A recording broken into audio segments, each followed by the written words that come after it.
एक योद्धा जिसने 21 बार धरती को क्षत्रियों से मुक्त कर दिया। एक गुरु जिसने महाभारत के सबसे बड़े नायकों को प्रशिक्षित किया।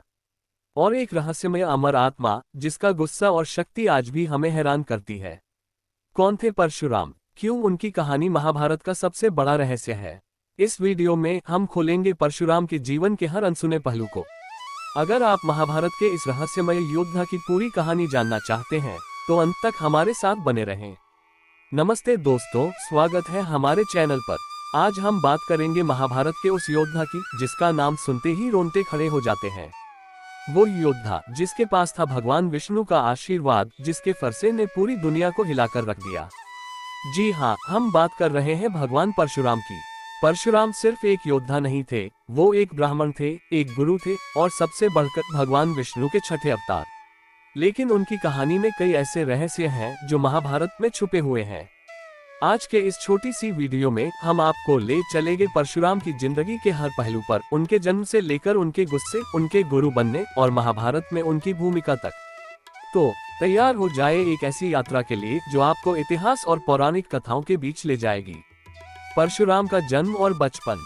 परशुराम का जन्म भृगु वंश में ऋषि जमदग्नि और रेणुका के पुत्र के रूप में। भगवान विष्णु के छठे अवतार के रूप में उनकी पहचान। बचपन की कहानियां, रेणुका की भक्ति और परशुराम की आज्ञाकारी स्वभाव। मां रेणुका की मृत्यु का दुखद प्रसंग, जमदग्नि का क्रोध और परशुराम का अपने पिता की आज्ञा का पालन। विजुअल, परशुराम का मां के प्रति प्रेम और पिता की आज्ञा से उनका अंतर्द्वंद्व। भगवान शिव से परशुराम को फरसा परशु प्राप्त होना और उनकी शक्ति का प्रारंभ। परशुराम का क्रोध और क्षत्रियों का संहार।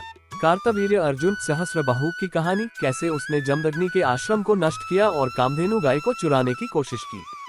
परशुराम का प्रतिशोध, कार्तवीर्य अर्जुन और उसके पूरे वंश का विनाश।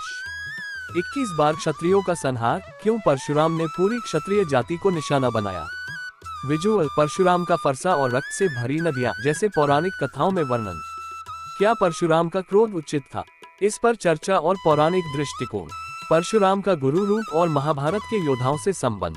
परशुराम के शिष्य भीष्म, द्रोणाचार्य और कर्ण को प्रशिक्षण। कर्ण की कहानी, कैसे परशुराम ने कर्ण को शाप दिया जब उन्हें पता चला कि कर्ण क्षत्रिय है। भीष्म के साथ युद्ध, परशुराम और भीष्म का 23 दिन का युद्ध और इसका परिणाम। परशुराम का दृष्टिकोण, ब्राह्मण और क्षत्रिय के बीच संतुलन की उनकी सोच। परशुराम और महाभारत का युद्ध। परशुराम की महाभारत में सीमित लेकिन प्रभावशाली भूमिका। कुरुक्षेत्र युद्ध से पहले की घटनाएं, परशुराम का पांडवों और कौरवों से संबंध। श्री कृष्ण के साथ परशुराम का संबंध, दोनों विष्णु अवतार होने के बावजूद उनकी भूमिकाओं में अंतर। परशुराम का अमरत्व, क्या वो आज भी जीवित है। चिरंजीवी परशुराम की कहानियां। परशुराम के रहस्य और आधुनिक संदर्भ। परशुराम के चिरंजीवी होने का रहस्य, क्या वो कल की अवतार की प्रतीक्षा कर रहे हैं। परशुराम से जुड़े मंदिर और तीर्थ, जैसे गोकर्ण, परशुराम कुंड आदि। परशुराम की कहानी का आधुनिक महत्व, गुस्से, कर्तव्य और धर्म का संदेश। पौराणिक कथाओं और ऐतिहासिक तथ्यों का मिश्रण, क्या परशुराम वास्तव में थे। तो दोस्तों, परशुराम की कहानी हमें सिखाती है कि शक्ति और गुस्सा अगर धर्म के मार्ग पर हो तो वो दुनिया को बदल सकता है, लेकिन अगर अनियंत्रित हो तो विनाश भी ला सकता है। परशुराम का जीवन एक योद्धा, गुरु और भगवान का अनोखा संगम है। आपको उनकी कहानी का कौन सा हिस्सा सबसे ज्यादा पसंद आया? क्या आप मानते हैं कि परशुराम आज भी जीवित है? हमें कमेंट में जरूर बताएं।